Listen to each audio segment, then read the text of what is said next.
good to know as to what is randomized block designs. Now, when you're doing a test marketing, for example, in the case which is shown on your screen for an Udupi restaurant which has 3 new menu items, right? I just want to find out, like, out of the 8 franchisee restaurants, based on random sampling, wherein I want to understand which are the most highly liked product segments. So I would want to do a completely randomized design. Just pick up 6 restaurants and try these menus in each of the place and see effect. So is the ANOVA design the correct for testing the hypothesis like this? If not, then how should the test design be and why? Right. So that's what we're going to look at the next slide. So an experimental design in which the randomization of treatment is restricted to groups of experimental units within a predefined block of units assumed to be internally homogeneous is called as a randomized block design. You could relate to this more like a stratified random sample, which basically a researcher might do manually.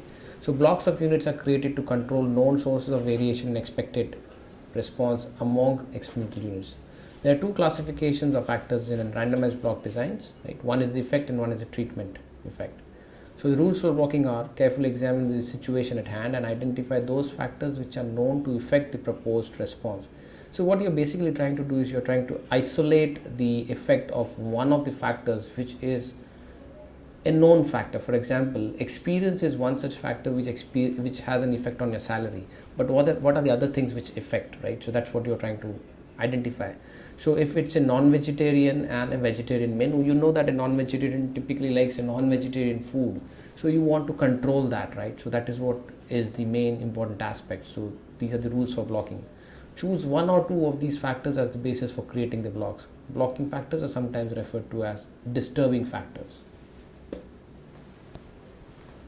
So you see the veg chop, the sevilla and the Chinese veal. These are 3 elements which are coming over here. So you're trying to apply the function analysis of variance to a formula that describes the response sales by both the treatment factor and the block control block. So we are using a variable called AB in which we are trying to allocate AOV, sales coming out of all these things. So there's a treatment and a block effect. So you run the summary, and when you do that, you get the degrees of freedom, the sum of squared, a sum of squares. Now I'm not talking about errors directly. So there's a treatment and there's a block and a residual, which is nothing but the error term, right? The degrees of freedom is specifically related to the number of factors used in the analysis, right? So that is also very important. And the mean square, that is the 3rd column, is talking about numbers like 269, 112 and 54. And then then you see the F value, which is nothing but a ratio of the treatment summation of the 2 treatment and the block effect as compared to the residuals. And then there is the final F, right? So this is something like an ANOVA grid only, wherein you have a degree of freedom. But in an ANOVA table, when you look at regression and error and the total effect usually is an n-1 degrees of freedom. And in that case, for the error, you have the total number of elements, the observations, n minus k plus 1, right? So if you try to apply the same over here, so in the residuals you would see that n minus k plus 1, right? So based on the observations, so we cannot see in this data as to what is the total number of observations, but if you do a re-engineering, go backward, you can obviously say that n minus k plus 1 is equal to 10, and then you can go back over there. If you take a ratio of the sum of squares to the degree of freedom, that is the mean square effect. So if you do 560 divided by 5, that is 112, 543 divided by 10, that is 54.3 rounded to 54, and 539 divided by 2 is 269, obviously squared. When you take a ratio of the effect of a treatment and the block effect to the residual, that is where you're getting the F values. So 269 divided by 54 is 4.96, 112 divided by 54 is 2.06, and then you take a final ratio, which is your final F value, right?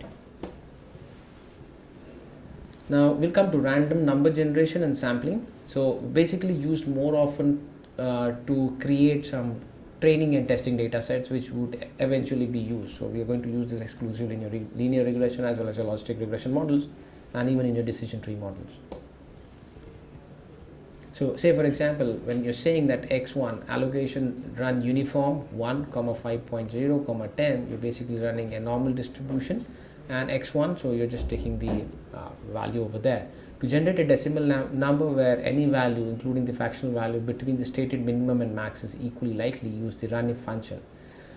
Now, if you want to run something like this, wherein you want the random number to be generated between 5 and 10, you can say run uniform 10 comma 5, and you say 10, which basically says that starting from the sequence 10 to 5, pick out 10 numbers randomly.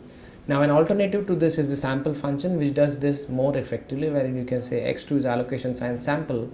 You can say in the first parameter 1:10 or 5:10, as you require the number between 5 to 10, that would be 5:10, comma, you'll specify how many numbers you want, 10.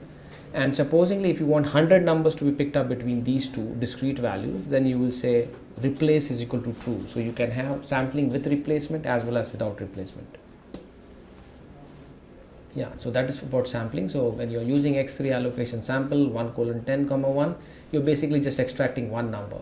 If you say replace is equal to true, that means you are doing a sampling, but you are allowing the same observation to go back in the population elements to be reselected as a sample element, right? So that is replacement. Now you use more often replacement is equal to true when the source data is very small and you want to use the source data to create a population element in a very randomized order, so that you can use that as a population. So when the population variance is not known, you can use this as a way to get that, and this is called as bagging when we do it in machine learning. So if you want to select 10 elements from a list of 50, you can say, so this is not applicable only for numbers, it's also applicable for strings, characters, text, everything. So when you say sample state.name, so state.name already has some names of US states, and comma 10, it will extract 10 randomly selected state names from that, right? If you say 52, it will extract 52 if the element has 52. Now in this case state.name doesn't have 52 elements, and that is why you got an error.